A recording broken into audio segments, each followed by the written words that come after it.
How's it going, everybody? This is Dan Kelly here with a Codex special presentation. In this video, I'm going to be doing a spotlight on the 1986 Marvel portrait covers.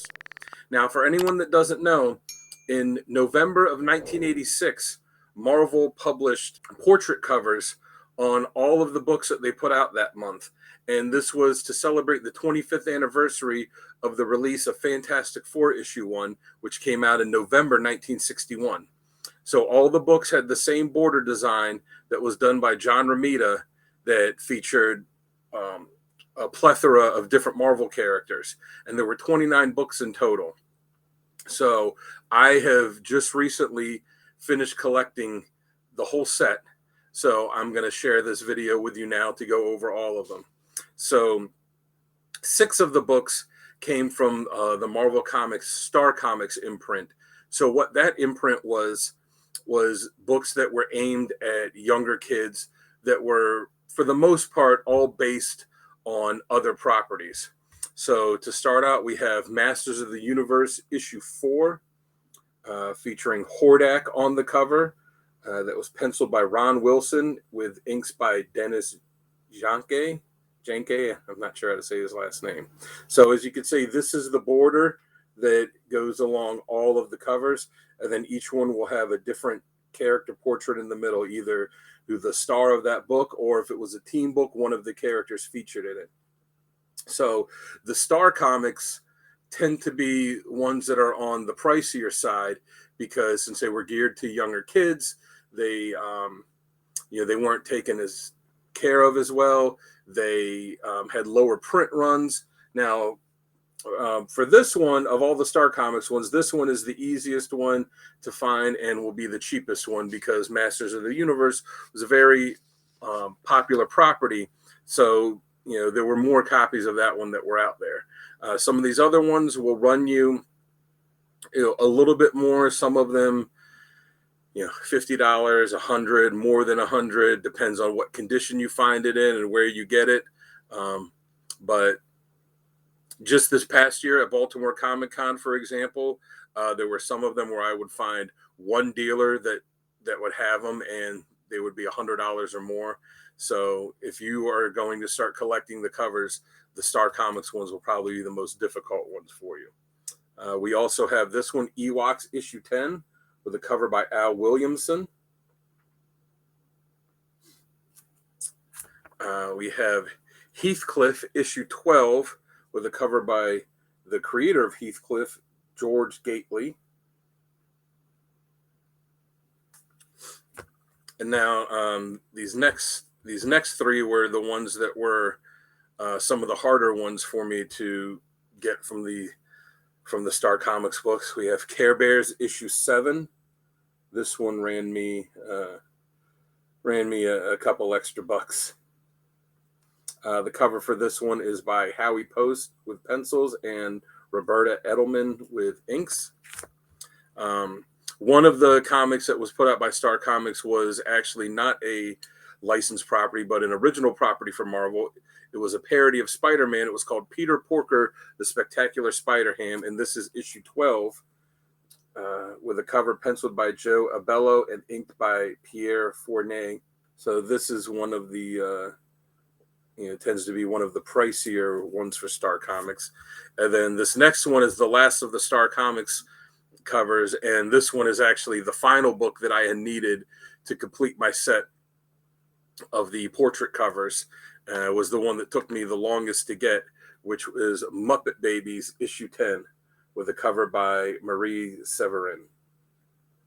So this one, I got this one for a really good price, for $60 on eBay, but I've seen it go for a lot more.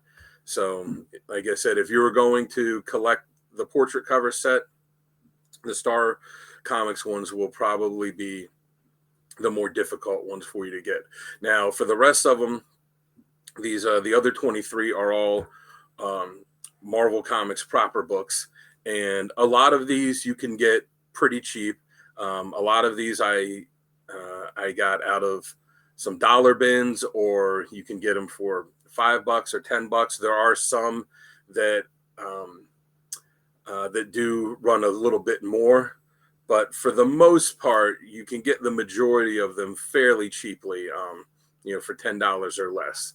Again, depending on condition and the price of where you find it. So we'll start with Marvel Age issue 44. Now, for those that don't know, Marvel Age was a comic that Marvel used to put out, which just used to have interviews with their own creators and previews of upcoming books and things like that. And this guy on the cover is Starbrand, who was part of the New Universe, which was something that Marvel also launched at the time. And this cover was penciled by Alan Kuppenberg with inks by Joe Sinnott. And the thing that makes this one different from all the other portrait covers, the other Marvel ones and the Star ones as well, is not only is there the portrait cover on the front, but if you flip it over on the back, it's the back of the character's head and the back of the border there, which doesn't appear on any of the other books. So even though the cover itself is, kind of it does have that novelty.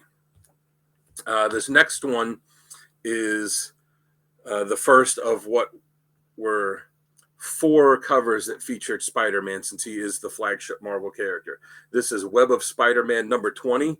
The book was penciled by Mark Silvestri and inked by Bob McLeod. So it did have some really good talent in it. But to me, this cover is it's just not really doing it for me. It's very bland. And I get it that they had 4 covers to put Spider-Man on, so there's only so much you could do. But this one is by far the worst of all of them. Next one, we have the New Mutants issue 45 with this cover, which is penciled and inked by Barry Windsor Smith. It is Magic on the cover. To me, this cover doesn't really do a whole lot for me either. It just, it kind of looks like Magic is almost half asleep. Kind of a boring cover, really. Next, we have the second of the covers featuring Spider-Man. It is Marvel Tales issue 193, featuring the Sensational Spider-Man. And this was penciled and inked by Steve Lytle. And this one is okay.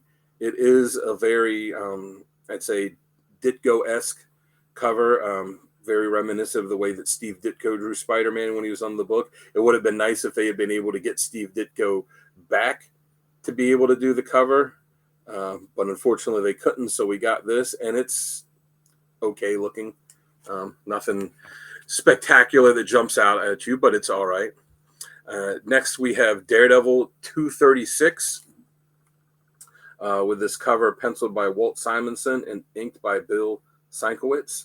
And to me, again, this one is not that spectacular. It looks like they were trying to kind of capture that Frank Miller-esque type of Daredevil, but it just, for some reason, it just doesn't work for me. Again, I find this one to be kind of bland.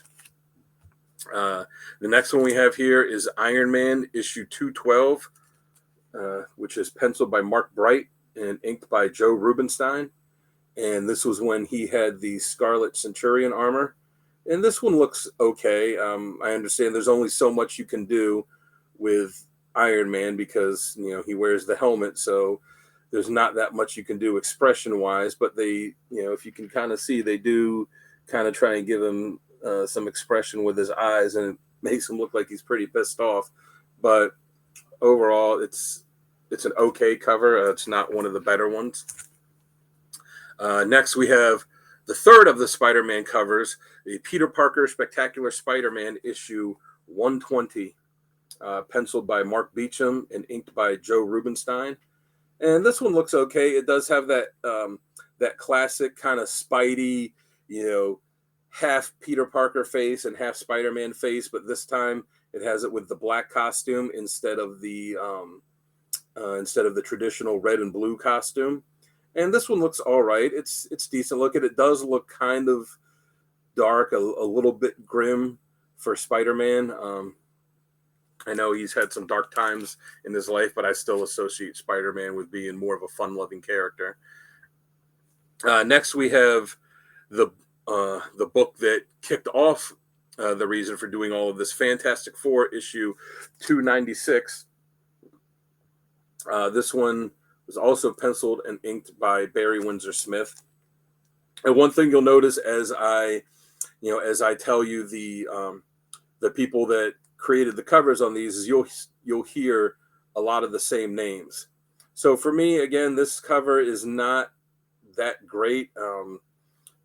It's the Thing, but he's wearing the trench coat with the collar popped up, the sunglasses, the fedora. You can really barely tell it's him, other than just the little bit of of his face here that you can see.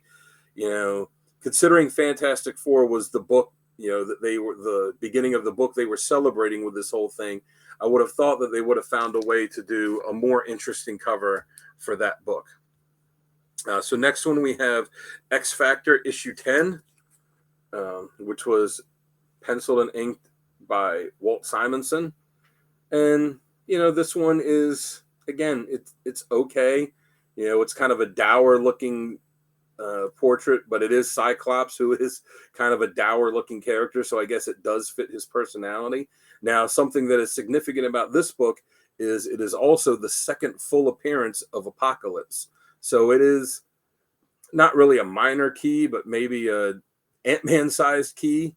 But it is, something that is a little significant with that. The next one we have is Avengers number 273 with this Black Knight cover that was penciled by John Buscema and inked by Tom Palmer. And this one, again, it's kind of a dour expression on his face, somewhat emotionless, but it is a very well-drawn cover. So this, to me, is starting to get into the top half of the books that I like better than some of the other ones. So I do like this cover a bit. Next one we have is another licensed book. Not all of Marvel's licensed books appeared under Star Comics. A couple of them that were very, very popular appeared in Marvel Comics proper, which was also around before Star Comics. So we have the first of two of those, which is Transformers issue 22, which is penciled and inked by Herb Trimpe. And this character on the cover is Menasor, who is the combined character of all of the Stunticons who make their first appearance in this book. So again, this is a minor key because it's the first appearance of all of those characters. And the first cover appearance of this character Menasor, which of all of the Transformers, I feel like that's an odd character to choose to put on the cover instead of Optimus Prime or Megatron or Grimlock or Starscream or any of the more popular ones. But it was his first appearance, so I guess that's why they picked it. The next one we have is the Incredible Hulk issue 325, penciled and inked by Al Milgrom. So this one's not super spectacular, but it is a nice Al Milgrom cover, and it does have, a good picture of the Hulk that looks like he's filled with rage and kind of confusion at the same time. And this one, again, also is a bit of a minor key because this issue features the first time that Rick Jones becomes the Hulk. So that's one that, that may be a couple dollars more than the others. The next one we have is the first of two books that feature this character, Conan. So this one is Conan the Barbarian, number 188, penciled and inked by John Buscema. And this one I think is a really nice cover. It's got the good profile kind of side view of him, but he looks really pissed off, really angry, like he's ready to go kick someone's ass. So is very evocative of the type of character that Conan is. But the one that's even better than that is the cover of this next one, Conan the King, number 37, or King Conan, number 37. Oh, no, I was right. Conan the King, number 37. That is penciled by Judith Hunt with inks by Art Nichols. And this one I really like because he's got that helmet on and this pissed off look on his face. and he looks like he's just ready to go out to battle and do some damage. And and the artwork on it is really nice. It jumps out. So of the two Conan covers, while both of them look very good, Conan the King one is the one that I prefer out of the two of them. Next, and this is the point where we're starting to get into the covers that I really like, that I think really stand out the most to me, is we have Alpha Flight issue 40, penciled and inked by Dave Ross. And as I said, as you could tell, each one of these portrait covers features one character from the book, either the character that's the star of the book, like in the case of Spider-Man or Daredevil, or in the case of X-Factor or Alpha Flight, one of the team members. But the way that Ross got around this is, if you can see in Vindicator's goggles, you can see the reflection of all of the other members of Alpha Flight. So I thought that one was pretty cool, was a pretty cool, neat idea for a way to get around only being able to feature one character from the book on the cover there. So good job to him for coming up with that. Next one we have is West Coast Avengers issue 14, penciled by Al Milgrom and inked by Joe Sinnott. And this one, this is one I always really like. The artwork on it is really nice, and I think it really captures that, kind of fun-loving Hawkeye attitude where he's giving you the wink and the smirk. And that's one thing that I think makes some of these covers really, the ones that really stand out, is when they're able to capture the character's personality. And this is one that I think definitely captures Hawkeye's personality. Another one we have here is Cloak and Dagger issue number 9, pencil and ink by Terry Austin. And this is a cover that I really, really enjoy, where it features Cloak on here, and he's got the really pissed off look on his face. And half of his face is covered by his hood, and he's got a lot of shadows on it, but I think this one really stands out. Now, considering that there are so few of these covers that feature a female character on the cover, it would have been nice if they would have been able to put Dagger on here instead of Cloak. But even still, this cover that Austin did, I think, is a fantastic one. And one that does have a female character on the cover is this one, Classic X-Men issue 3, with this gorgeous, gorgeous portrait of Storm by the great Art Adams, who did the pencil and ink on it. And this features, the classic Storm in that great Dave Cockrum designed original uniform she had. And like I said, I just can't say enough. It's got the headpiece that shouldn't work, but somehow it does, and is just a gorgeous cover to look at. Next, we have a book that is a key that did spike in value a little while ago, and the value of it has since cooled off, but it'll still run you a couple bucks more than some of these other ones, and that is Captain America issue 323, with a cover that is penciled by Mike Zeck and inked by Joe Rubinstein. And the thing that makes this a key is it is the first appearance of John Walker as Super Patriot, who would eventually take over from Steve Rogers as Captain America before becoming U.S. agent. And it also features the first appearance of his sidekicks, the Buckies, one of whom would go on to be a long-running Marvel character named Battlestar. And this book spiked in value for a while when both of those characters first appeared on the Falcon and Winter Soldier TV show. And like I said, it has since cooled down in price, but it will still run you a few bucks more than most of these other average books. But I really dig the cover. Mike Zeck is just an absolutely fantastic cover artist and did some amazing, iconic Captain America covers back in the 80s. And this one, again, it's the ones that I think really capture the character's personality that make them really stand out. And he's got that smile on his face, and he just looks happy, but he also looks confident, and he looks like someone that you can really trust.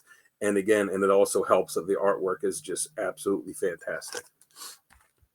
The next one we have is Another book that was a licensed book by Marvel, but was one that ran for a long time, and that is G.I. Joe, A Real American Hero, issue 53, which is another gorgeous Mike Zeck cover that is also penciled by him and inked by Joe Rubenstein. And anybody that was a G.I. Joe fan in the 80s, or really any time, but especially in the 80s when they were at the height of their power, everybody knew if Snake Eyes wasn't your favorite character, he was one of your favorite characters, and is one of the most popular G.I. Joe characters of all time, if not the most popular. And this is a fantastic looking cover of him. And again, you can't really see his face because it's covered by that full face mask, but he's got the grenade sash, and he's got the machine gun, and he just looks like he's ready to go out and kick some ass. And like I said, and it doesn't hurt that the artwork is just spectacular on it. Again, not only did Mike Zeck do some fantastic Captain America work in the 80s, but some of the other books he worked on, like G.I. Joe, like The Punisher, he always provided some fantastic iconic covers. The next one we have up is the last of the Spider-Man books, but I think the best of all of them. And it is Amazing Spider-Man issue 282. That is penciled by Rick Leonardi and inked by Bob Layton. And it's got the black costume, which, as much as I love the classic costume, the black one has always been my favorite. And this one, again, like the Snake Eyes one, the face is completely covered, so you can't see any facial expression. But this one perfectly captures that fun playfulness of Spider-Man, where he's kind of upside down. He's, looking at you like he's hanging off the ceiling. He's giving you a little wave, and just a great looking cover, and really captures the spirit of the character. The next one we have, I got two more left, which these are my two favorite ones. We have Uncanny X-Men issue 211, penciled by John Romita Jr. with inks by Bob Wysiak, and just a fantastic, gritty, brutal-looking Wolverine cover. And yeah, again, perfectly captures the essence of the character, looks gorgeous. And this is another minor key because this is the first appearance of the Marauders, and it is also one of the beginning parts of the epic X-Men crossover storyline Mutant Massacre. So this one, again, is another minor key. And then the last one, the one that is my favorite of all of the portrait covers, the Mighty Thor issue 373, penciled and inked by the great Walt Simonson, who had one of the greatest, if not the greatest, runs on Thor ever. And this one just looks absolutely fantastic. This is the Thor that I like, where he's the pissed off looking warrior, ready to do battle, looks like he's seen some stuff, looks like he's lived a life, really great looking. And this one also, like the X-Men book, this one also tied into the Mutant Massacre storyline. So those two can kind of go together too. So not only are they, in my opinion, the two best covers of all of these, but they also tie together in the storyline that way. And I've seen a lot of people online that have put together complete sets of the portrait covers, but one thing I have not seen a lot of people have is this promotional bag that Marvel gave out to comic stores to give out to customers when this was happened. So it has the printing of that 25th anniversary border, but instead of having the portrait there, it just has the blank spot. So this is a nice extra thing that you can get, and you can get one of these on eBay. There's usually one or two that are listed on there. If you're willing to spend 20 or 30 bucks on one, you just got to keep an eye out for it. But to me, this is the thing that really completes the set, because not only do I now have all 29 books that go in the set, but I've got this extra bag too.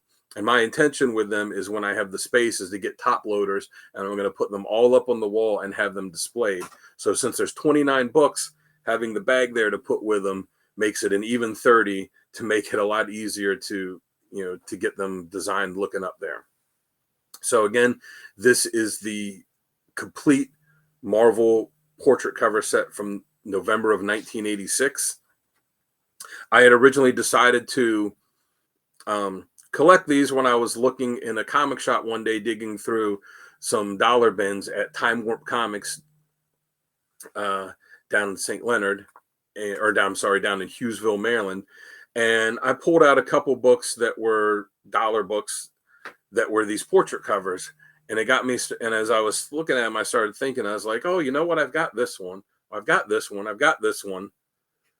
And I bought 2 or 3 of them there. And then I came home and I started looking through my boxes, and I'm like, oh, I got this Captain America one. Oh, I got this, this one for Spider-Man. Oh, I've got this one for New Mutants. I've got this one for X-Men.